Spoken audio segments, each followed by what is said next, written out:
Thanks for tuning in to the MoveMind Podcast. This episode is all about goal setting, but specifically how to conduct a end of year review in order to set goals for the following year.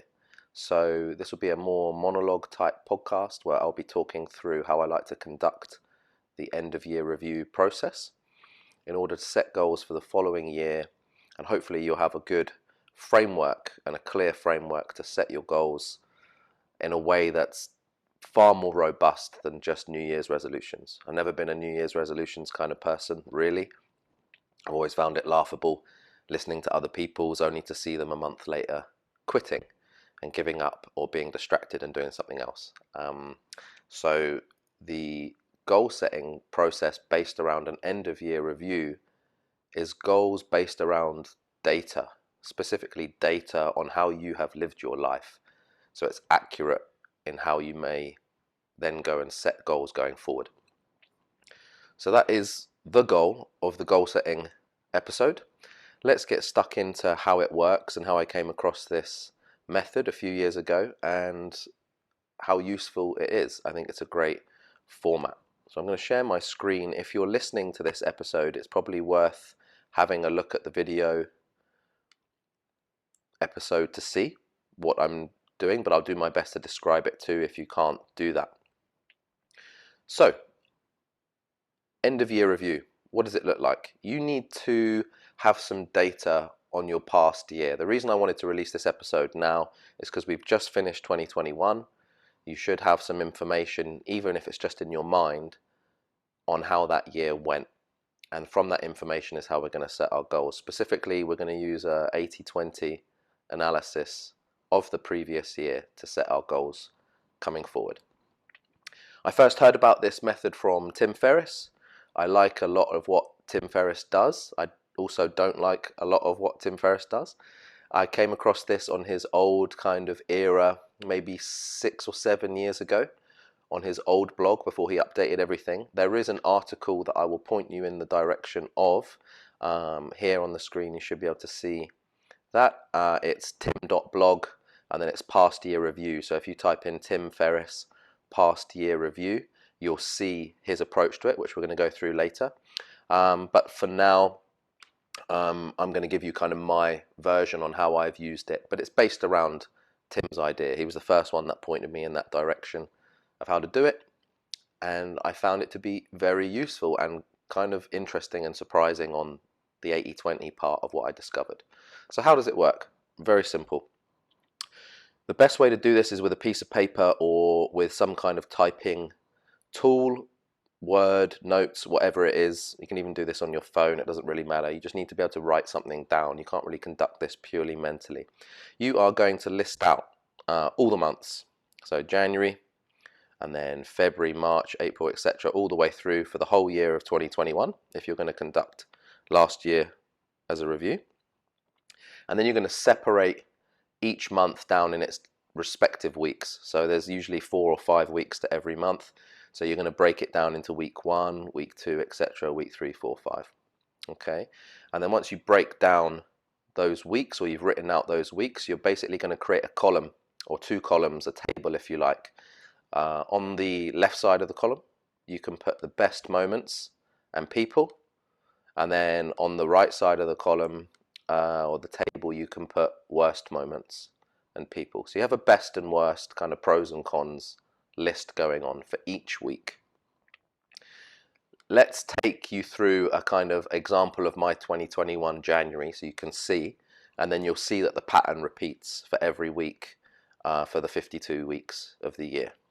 So January 2021, the best moments and people, injecting BPC 157.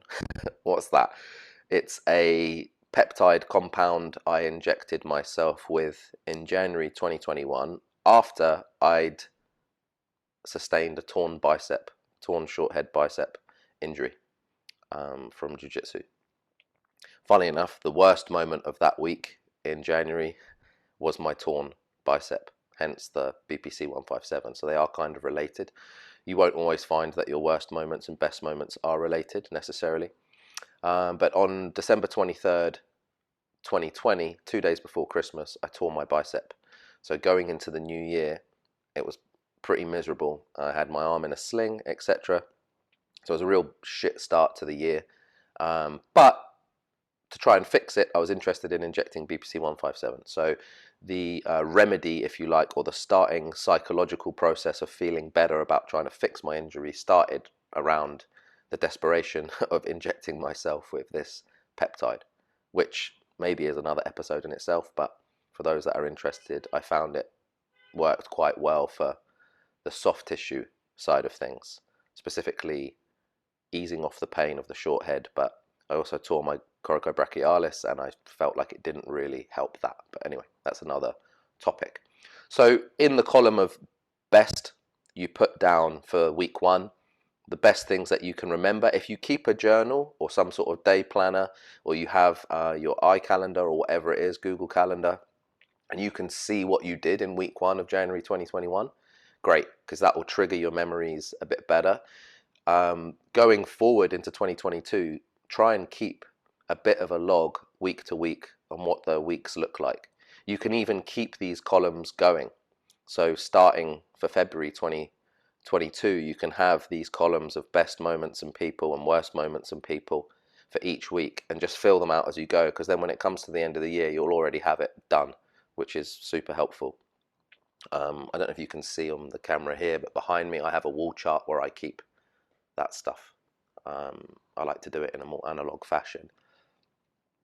So, best and worst. I had a torn bicep, awful, but I was injecting BPC 157 and that was kind of helping stuff out. Week 2, best, as a result of my bicep injury, I got into squatting weight on the barbell as a kind of distraction, if you like, and also to kind of improve blood flow and just try and get stronger in my body as much as possible, especially my lower body, whilst I was healing. So squatting was actually a really great sort of savior for me.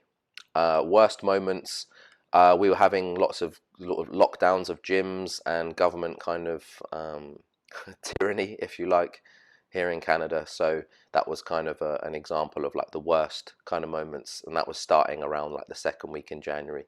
We were drilling in secret, and I was actually doing jiu-jitsu drills in a sling. So you can see how this works really simply. You just fill out the best moments and the worst moments. Now you will see also on these table headings it's got people as well, so moments and people. So you might come across, meet or spend time with people that you really care about and love and really enjoy their company. That might come up into the column. You know, you hung out with your best friend and you had a great day, whatever it is. You might come across people that were really negative. These might be people that you know. These might be strangers. You might have had just a really awful experience, whether they're strangers or friends. If they're strangers, well, you just try and avoid those types of people in the future, right? And if they're people that you know, we'll come to that later. You need to start thinking about how you really want to spend time with these people, if at all. In my experience, spoiler alert, get rid of them. So now the pattern just repeats. So for week 3 of January, week 4, week 5, you just keep filling out the table, best and worst. And what you'll have is you'll have 4 or 5 weeks worth of information there for the month of January for you to then use later on. Okay, so that's the first part, is just filling out best and worst, and try and, if you're going back for 2021 and you don't have data, just try and use your memory and maybe just use 2021 as a practice run. 2022, try and log some stuff, and at the end of this year you'll have a lot of really good data to go back and look at. Best and worst, simple. The second part of this I've kind of developed myself, and this was only possible after doing a couple of years reviews. So the goal setting is in kind of 2 parts.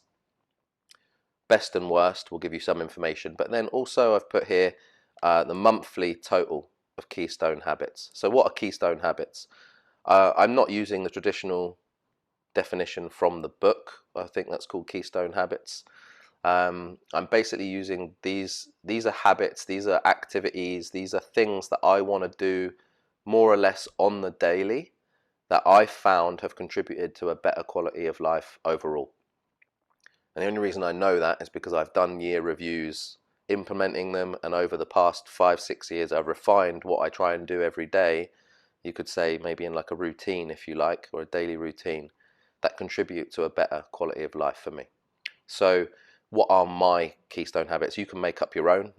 These are just what I do, and I break these down into hours, minutes, or number of sessions, so they are measurable. Okay, so for me it's Brazilian Jiu-Jitsu. Obviously, if you've been listening to the podcast, that's a bit part of my life.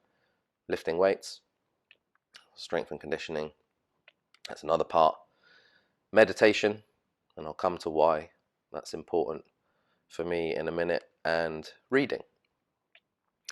I've played around with a lot of other habits.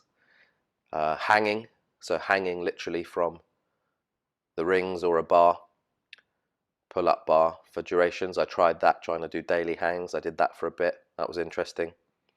Breath work. I did some breath work stints for a few months, which was also interesting. But ultimately, after doing the year's review, I realized that these kind of four, jiu-jitsu, lifting, meditation, and reading, actually contribute the most bang for your buck from how you spend time with them. So how much time do you spend with these keystone habits? Well, this is kind of based around an idea on minimum effective dose. Okay, what's the least amount of time I can do these activities for in order to get the most reward back? Okay, jiu-jitsu is kind of easy in the sense it's usually class-based or blocked out time of 60 minutes. So most classes that I do at the academy are 60 minutes long. If I'm doing drill sessions, they're usually around 60 minutes, just because it's an easier time frame for people to work around for training partners and stuff. And obviously an academy is usually boiled down into hour slots, sometimes an hour and a half. But just for sake of simplicity, I keep it at 60 minutes so I can measure that. Okay. Lifting for S&C, same thing. About 60-minute sessions. Lots of my training sessions are even like shorter than that, 30 to 45, but I frame it again for ease and simplicity, 60-minute sessions. Meditation, this is the interesting one. I found, thanks to Sam Harris actually, and through the Waking Up app, 10 minutes a day is perfect for developing the skill of meditation without it becoming framed in your mind as a chore or something that you just end up veering away from. I find it's a super powerful tool to learn how to not think and to become aware that you're thinking, even when normally you'd not be aware that you're thinking. You just think automatically. And in 10 minutes, partly due to a lot of research that Sam has done, is actually plenty amount of time to figure out the skill of meditation. So 10-minute sessions is how I block that out, and that's a great thing for me to do as often as possible, preferably every day. Reading, I block that down into 25-minute sessions. Why 25 minutes? If you're familiar with the Pomodoro technique from studying and the learning how to learn world, 25 minutes is kind of the researched number of how much effort you can put into something and then take a 5-minute break and then go again 25 minutes, and you can get really like unadulterated focus for 25-minute blocks. So I just block that out as 25-minute sessions. Sometimes if I'm engrossed in a book, it'll be, an hour of reading or whatever. I don't really do it by pages because some books are more full in their print, so each page has got a lot more words in and it takes longer to read, and some are in larger font type and less words and they take less long to read. So I actually measure that by time for the reading. And those are my big four, really. The big four habits that contribute to the greatest increase in quality of life for me. Minimum effective dose, that's up to you to kind of decide for each of those habits. And then I'll log the number of sessions I'll log the number of sessions for each of those. So as an example, let's say for January 2021, 25 hours of jiu-jitsu, 11 hours of lifting, 180 minutes of meditation, and then 15 reading sessions of 25 minutes a pop, just as an example. And it's interesting because you can set your goals around how many sessions a month you want to do for these things, but when you do an end of year review, you'll see actually how many hours you spend doing these things. So just kind of as an aside, which was interesting, I think I did like 270 hours of jiu-jitsu in 2021. That averaged at about 21 hours a month, something like that. On average, some months was more, some months with less injuries and illness and whatever, but on average. And in my mind, I wanted to do 31 sessions of jiu-jitsu a month, so every single day. But life shows you that, yeah, that's a great goal to set as a recreational jiu-jitsu player. In reality, you're about 8 or 9 hours short of that each month, so 20, 21 hours, something like that. So by all means, set your figures on how many of these sessions you want to accomplish for your Keystone Habits and try and hit them. But what you'll find is after a year, you'll have really good data to see objectively if you're actually hitting that or not, and if it's worth your time to keep either struggling to hit it, or if you set your numbers way too low and it's actually much easier for you to do more than that. So that's a personal thing for you guys to figure out. And that's basically it for the month of January. So you've got your Keystone stuff, and then you've got your best and worst columns, and then you just repeat that for every month. So you're going to go the same for February, March, April, and you're just going to go all the way through for December. This takes about 45 minutes to an hour tops to do all this. Once you've got the breakdowns of all that, and you've got some good numbers there, you're going to go back through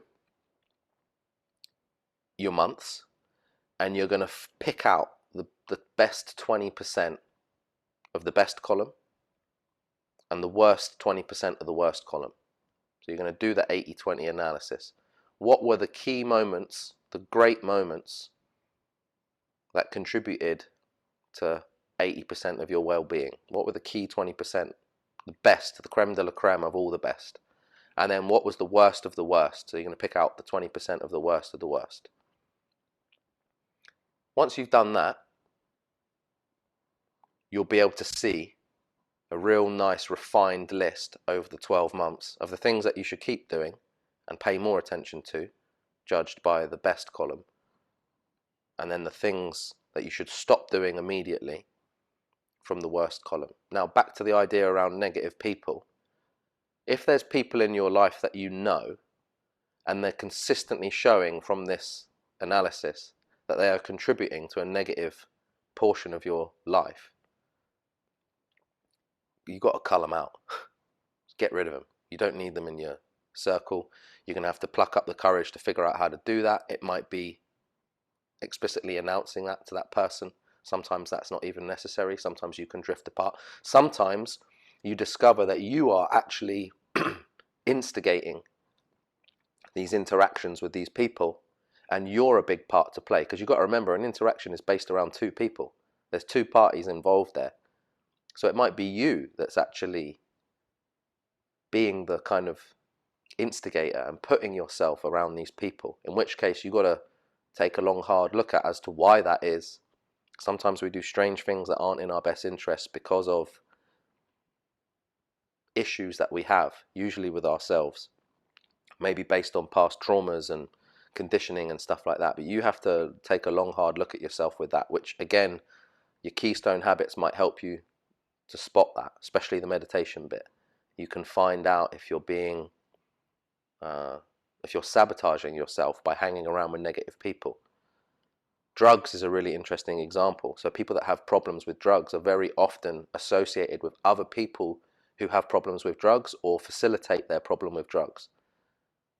Big part in addiction recovery is removing yourself from the environment that contributes to your addiction and changing it, usually around people that aren't doing those drugs. Surprise, surprise. If we are the average of the 5 people we spend the most time with, and 3 of those people are really negative, you've got to ask yourself, why am I hanging around with those 3 people? So this point is not actually to be taken lightly. You really want to have a long, hard look. If there's constant negativity in the people that are coming up in your analysis, you're going to have a long, good think about how you're going to extrapolate yourself from that and put yourself in another environment. I did this probably about 8 years ago now, and it was one of the best things I ever did. I became militant about deciding who I was going to hang around with, because I realized I was hanging around with people for the sake of certain needs that I needed to be met, which actually I could have met in other ways, but I didn't realize I was meeting these needs by hanging around with negative people. So think about that, because it will affect you greatly and it will really help. As it goes for the moments, the moment side of it, it's almost simpler than the people. There's not really so much of a sociological element to that. Stop doing the things that are negative and contributing to the 20% of negativity, whatever that might be. That's usually based around your decision making and your own self-control. And keep doing a lot more of the things that are really good and really contribute to your happiness and your kind of enjoyment of life, and your, more importantly, things that give you meaning in life. Life's not always happy, but try and make it meaningful. So do more of those things. And then this analysis of the best and the worst, the 20%, the 80-20, this might update your Keystone Habits too. So for me, playing around with the breathwork stuff, for example, yeah, it was great and it's interesting and I'd do it again, but it's not vital. It's not a key 20% that contributes to my daily meaningfulness in life per se. Not as much as the meditation. I would do a meditation session and then breathwork after, but the meditation had a much greater carryover than the breathwork. So after a while of realizing that and analyzing that, I got rid of the breathwork as a keystone daily kind of habit and kept the meditation. Same with like the hanging. The hanging was good for grip strength and healthy shoulders and whatnot. And again, I'd do that at the end of a lifting session or whatever. But reading was way more beneficial for cultivating my own mind than hanging from a bar. So I scrapped the hanging as a daily and swapped it out for reading. And arguably all the more better for it. And that is pretty much it. It's very simple. I'm going to take you through what the Tim Ferriss kind of updated version next, just so you can get an idea that you might be able to craft this in a slightly different way for yourself. But it's very simple. You go through the year, you get your data, you split it down with 80-20, you keep the best of the best 20%, you get rid of the worst 20%, and then you kind of create a list of keystone things that you should do every day. The minimum effective dose of those things that contribute to improving your life, basically, with minimal investment but maximum reward. Tim Ferriss version then. So he basically says, get through your columns, positive, negative, same idea. Go through each week, jot down on the pad any people, activities or commitments that triggered peak positive or negative emotions for that month. So on the commitments front, it could be a job, right? You could be in a job that's shit, but you're committed to doing it, but it's making you feel awful. You're going to have a long think about whether you want to keep doing that job, in my opinion. So that's commitments is another sort of category that he uses. What 20% of each column produce the most reliable or powerful peaks? So if on his front, he says, based on the answers that you get, take your positive leaders and schedule more of them in the new year. So leaders might not necessarily mean people. It just means the things that are leading the way in the positive column, and just do more of them. Book it into your calendar, take the negative leaders list and just get rid of it. Just figure out how to remove that from your life. So that is pretty much it. It's super simple, but super powerful. You will be able to go into 2022 with a clearer understanding of how you behaved in 2021 objectively, or more objectively than just setting a arbitrary New Year's resolution, which might not be founded in anything behaviorally sound in the way you actually live your life, and thus reducing your ability to commit or achieve that goal. It's a bit of a waste of time doing it that way. Just set it up based on the data you had from the year before. And you'll find after like 5 years of doing this, in my experience, you get some really interesting habits and patterns, and you can see your growth. Another thing that I would add to this review, which I've just reminded myself there is one thing I do when I go back through the year, just for me personally, is I jot down firsts. So what things did I do this year or this past year for the first time? You know, starting a podcast or injecting myself with some strange peptide chemicals or whatever it is, just random things.